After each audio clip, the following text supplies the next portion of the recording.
کہہ دو کہ اللہ جسے چاہتا ہے گمراہ کرتا ہے، اور جو اس کی طرف رجوع ہوتا ہے اس کو اپنی طرف کا رستہ دکھاتا ہے، یعنی ان کو جو ایمان لاتے اور جن کے دل اللہ کی یاد سے آرام پاتے ہیں ان کو۔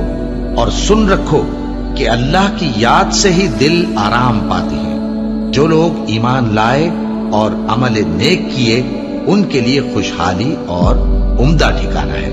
اور اگر شیطان کی طرف سے تمہارے دل میں کسی طرح کا وسوسہ پیدا ہو تو اللہ سے پناہ مانگو، بے شک وہ سننے والا ہے، سب کچھ جاننے والا ہے۔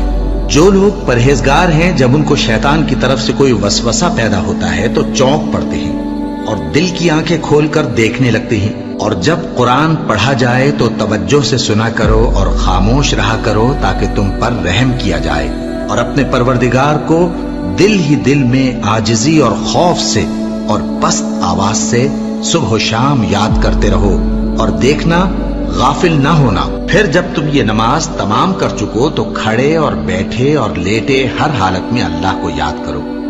پھر جب تم مطمئن ہو جاؤ تو پورے آداب کے ساتھ نماز پڑھو۔ بے شک نماز کا مومنوں پر اوقات مقررہ میں ادا کرنا فرض ہے۔ مسلمانوں، نجات نہ تو تمہاری آرزوؤں پر ہے اور نہ اہل کتاب کی آرزوؤں پر۔ جو شخص برائی کرے گا اسے اسی طرح کا بدلہ دیا جائے گا، اور وہ اللہ کے سوا نہ کسی کو حمایتی پائے گا اور نہ مددگار۔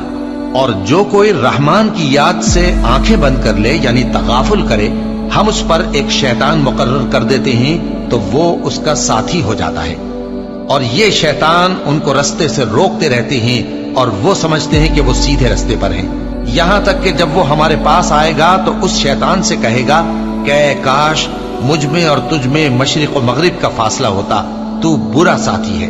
اے اہل ایمان، اللہ کا بہت بہت ذکر کیا کرو اور صبح و شام اس کی پاکی بیان کرتے رہو۔ وہی تو ہے جو تم پر رحمت بھیجتا ہے اور اس کے فرشتے بھی، تاکہ تم کو اندھیروں سے نکال کر روشنی کی طرف لے جائے۔ اور اللہ مومنوں پر مہربان ہے۔ اور صبح و شام اپنے پروردگار کا نام لیتے رہو، اور رات کو بڑی دیر تک اس کے آگے سجدے کرو اور اس کی پاکی بیان کرتے رہو۔ اے نبی، یہ کتاب جو تمہاری طرف وحی کی گئی ہے اس کو پڑھا کرو اور نماز کے پابند رہو۔ کچھ شک نہیں کہ نماز بے حیائی اور بری باتوں سے روکتی ہے، اور اللہ کا ذکر سب سے بڑا ہے، اور جو کچھ تم کرتے ہو اللہ اسے جانتا ہے۔ مومنو، جو پاکیزہ چیزیں اللہ نے تمہارے لیے حلال کی ہیں ان کو حرام نہ کرو، اور حد سے نہ بڑھو کہ اللہ حد سے بڑھنے والوں کو دوست نہیں رکھتا، اور جو حلال و طیب روزی اللہ نے تم کو دی ہے اسے کھاؤ، اور اللہ سے جس پر ایمان رکھتے ہو ڈرتے رہو۔ ایمان والو، شراب اور جوا اور بت اور پانسے یہ سب ناپاک کام اعمال شیطان سے ہیں، سو ان سے بچتے رہنا تاکہ تم کامیاب ہو جاؤ۔ شیطان تو یہ چاہتا ہے کہ شراب اور جوئے کے سبب تمہارے آپس میں دشمنی اور رنجش ڈلوا دے، اور تمہیں اللہ کی یاد سے اور نماز سے روک دے۔ تو کیا تم لوگ ان کاموں سے باز آؤ گے؟ جو شخص نیک اعمال کرے گا، مرد ہو یا عورت، اور وہ مومن بھی ہوگا، تو ہم اس کو دنیا میں پاک زندگی بسر کروائیں گے اور آخرت میں ان کے اعمال کا نہایت اچھا صلہ دیں گے۔ سو جب تم قرآن پڑھنے لگو تو شیطان مردود سے اللہ کی پناہ مانگ لیا کرو۔ حقیقت یہ ہے کہ جو مومن ہیں اور اپنے پروردگار پر بھروسہ رکھتے ہیں ان پر اس کا کچھ زور نہیں چلتا۔ اس کا زور انہی لوگوں پر چلتا ہے جو اس کو رفیق بناتے ہیں اور اس کے وسوسے کے سبب اللہ کے ساتھ شریک مقرر کرتے ہیں۔ سو تم مجھے یاد کیا کرو، میں تمہیں یاد کیا کروں گا، اور میرا احسان مانتے رہنا اور میری ناشکری نہ کرنا۔